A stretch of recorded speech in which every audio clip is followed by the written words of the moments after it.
Good day, doodlers, and welcome to Draw Cartoons. It's time for the July Discord Art Showcase.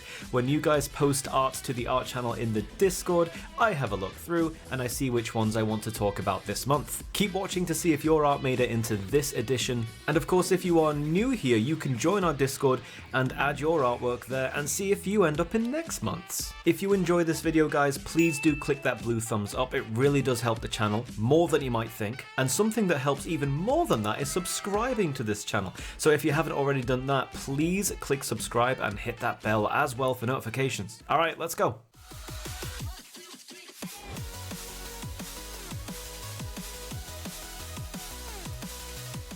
So first up we have this full colour illustration by Roblox123. Immediately what stands out to me is the artistic style of it that is very reminiscent of Beano / kind of dandy art styles. For those of you that don't know what that is, it's a comic book that was really popular back when I was a kid, which was longer ago than I'd like to admit. And I also wanted to point out the subtleties of the shading. If you look really closely, there is a very light, mild shadow underneath the hat where it rests on the face, and on the very edges of the shoulders and the arms and the top of the hat, you've got these very subtle highlights. This is an example of how things can be simply a case of less is more. The background is also simple yet effective. This whole illustration is just a perfect example of how simple can be effective. Loving the cartoony proportions and the muted color choices as well. All around, this is just superb.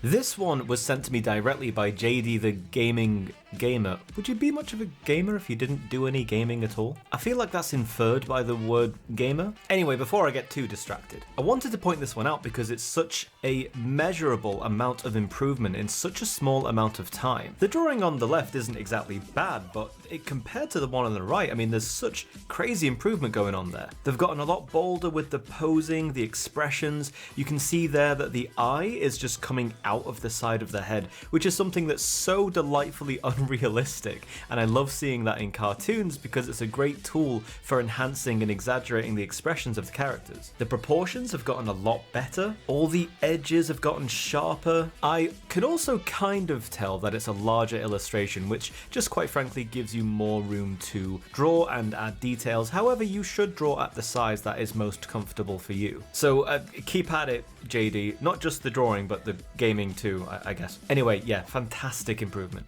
Here is a very moody illustration by Gobilitzi. I hope I said your name right. Some of these Discord usernames can be a bit hard to read, or pronounce rather. Anyway, this is another one I wanted to showcase because I love the cross-hatching sort of shading style on it that you can see particularly at the very tops of the thighs and the very end of the gun's stock. The extremely muted color palette and the very haunting anatomy and art style applied to this drawing is just something very unique and something that really kind of stood out to me. The character is very spindly. There's not a lot of emotion on the character or just in the piece overall, and those are things that I really love about it. Cartoons don't always have to be bright and colourful and cheery. They can also be thought-provoking and possibly even miserable. If you've seen the cover art of Valiant Hearts: The Great War, you'll know exactly what I'm talking about here. SquidTheBanana is a regular in the Discord. They're very productive and it shows that their practice is really forming improvement. This scenic backdrop took my breath away. The color palette is restrained in this most interesting and intelligent way. It's warm, it's cozy, it's mysterious, it's got depth. It really is the kind of thing that you would just see someone casually using as their desktop cover. You know, like the background where you have like a mess of icons? Because it's the sort of art you would want to turn your computer on and see every day. So I wanted to show this one a bit of appreciation because it's not a cartoon in the conventional means. When we think of cartoons, we think of characters, we think of animation.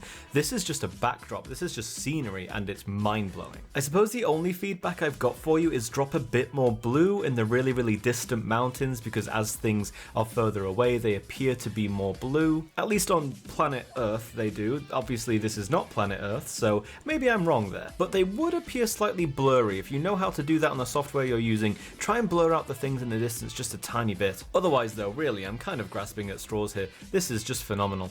This is a full color drawing of Tai Kamiya from Digimon, a cartoon that I grew up with. It's cool that it's still around. This one's by Jose, and they did a great job of capturing this usually very upbeat character in a very kind of moody pose, expression, and the overall, mood of the piece itself. You've got this very dark vignette around the corners of the piece. That's what it's called when it's dark around the edges. That's called a vignette, and it's a very interesting artistic technique. Also, photographers use it. It keeps your eyes in the center of the picture, and if I'm honest, it's a pretty easy way to make something overall just have a more interesting composition, at least in my opinion. This is a really, really cool piece, Jose, overall. You've been making some fantastic progress in the Discord.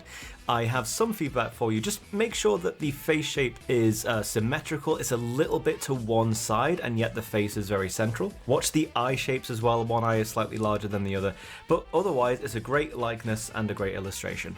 FunkyCactus really impressed me with this drawing of Cuphead, or rather two drawings of Cuphead, a red one and a blue one, kind of side to side, on paper no less, and look how even everything is, especially the curves on the cup itself.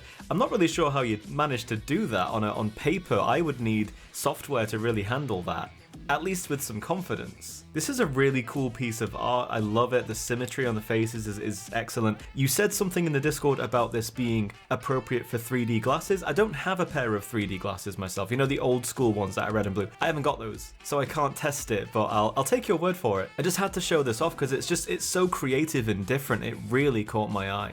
This is a portrait by Carol the Carrot of a character in what appears to be a school uniform with a very pensive expression, and that's the thing I really wanted to point out about this. There's a slight bit of a blush on their face, they're looking down, the mouth, the lips rather, are kind of pursed, deep in thought, maybe thinking about a certain someone, what that person might think of them. And art like this can really prove that you can really show, or at least make your audience guess a lot about a character, simply from their expression. There's no words here, and yet simply looking at this character makes us wonder why she's looking that way, why she's pulling that expression. I have a bit of a weak spot for characters in thoughtful poses and expressions myself, just because I think it invokes a reaction from the viewer. So good job as always, Carol.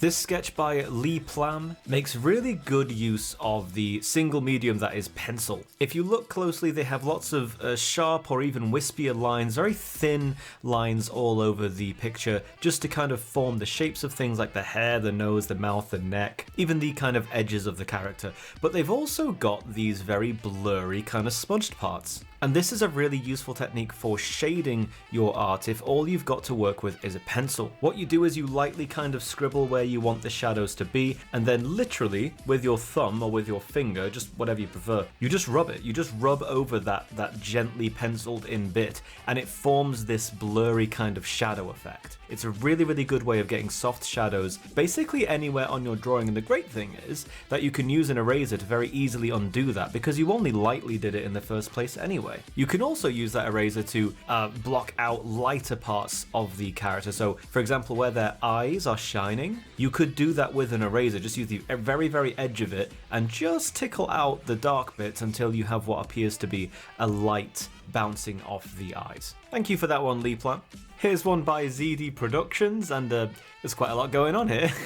I really like that you've used a painty effect brush to do some of the colouring here. It's especially noticeable on the sky in the background. This is a dog guy who's kind of on holiday, going fishing on the dock, I suppose. I love the design of the character, the spiky kind of fur coming out the back of the head, or is that the cheek, and the huge over-the-top sunglasses. There's actually something very 90s about this. I can't really describe it, but there is something very 90s about it. I do like the art style a lot. Keane Ze Bean, what can I say? This one's fantastic. The stylization is not really like anything I've seen before. It's Sonic, of course, another favourite from when I was a kid. But you've done this new version of him where the arms and the legs themselves are strangely irrelevant. We just don't need those. You got this almost Rayman-esque version of Sonic, and it just works really well. I love how pointy the spikes on the back of his head are, and the way you drew the feet. He stood within this huge glowing orange ring, which does actually have a glow around it. You you can see it especially where Sonic's spikes are. But then around this, you've got this very cool kind of street art, almost graffiti style pattern all around it where there's just so much going on. I love high detail ink work like that, and you've also interestingly made use of complementary colors here, which is something I've touched on before. You've got blue and orange, which are complements of one another pretty much all over the piece, and then you've even, next to Sonic, got this red and green next to each other, which are also complements of one another. So just a really well composed piece. I love this Keane. Here's a drawing of Chopper from One Piece by Foxguy, and the likeness is pretty good. I love the way that you drew the face and his little hoof hands, those are looking good. But one thing you can work on is the hat is a bit small in this drawing. Chopper's hat is absolutely enormous, it dwarfs him. But something else I wanted to point out is that antlers are very hard to draw. That's because they are rigid structures, and things that, in general, things that have a very rigid shape, things that don't bend, they just are a bit harder to draw, or rather they're less forgiving for errors. With something like a face or just like a body, you can get away with a few bumps here and there that don't look right. But things that are hard, like buildings or objects, or in this case bones like horns and antlers, those things just don't leave you with much room for error. So that's something to keep an eye out for, folks. If you're drawing something that can't bend, just be wary that they may demand that little extra time from you to get them right. Great work here, Foxguy.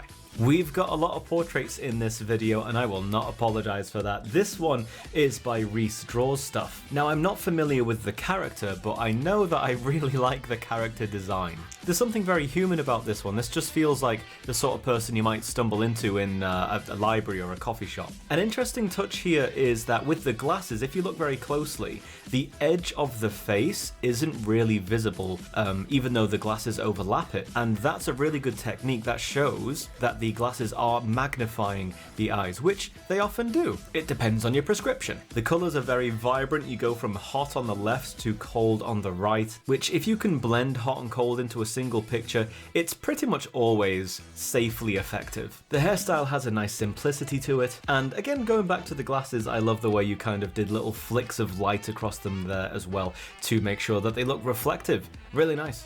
Now, when it comes to cartoon art, yeah, it's not just portraits, it's not just cartoon characters, and it's not just scenery. 25 Inches has done this pixel art of a Nintendo Entertainment System controller. This one's going way back. And it was instantly recognizable, not just because it is an iconic design, but 25 Inches really nailed it. I would love to see more pixel art in the Discord. If you guys want to play around on software such as Sprite, that would be really cool. It's a very intuitive program that helps you make pixel art from scratch pretty easily. I suspect you might have used that for this 25 Inches or Microsoft Paint, which is another quite underrated pixel art program, and it's completely free. Really nice work on this icon though. I'm a big fan of this.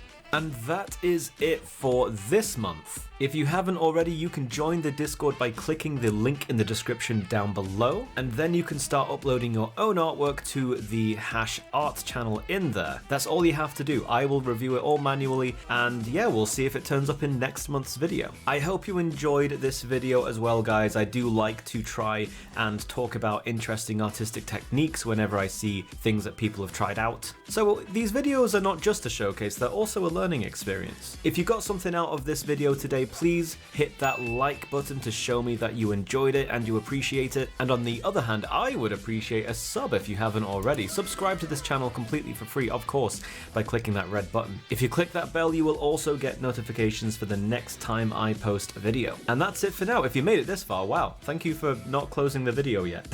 Did you know it really helps creators when you watch a video front to back? Maybe you didn't, but the YouTube algorithm really likes that. If you watch a video from the beginning to the end, they're a big fan of that. Anyway, that's it for this time. Keep drawing, guys, and I will see you in the next video.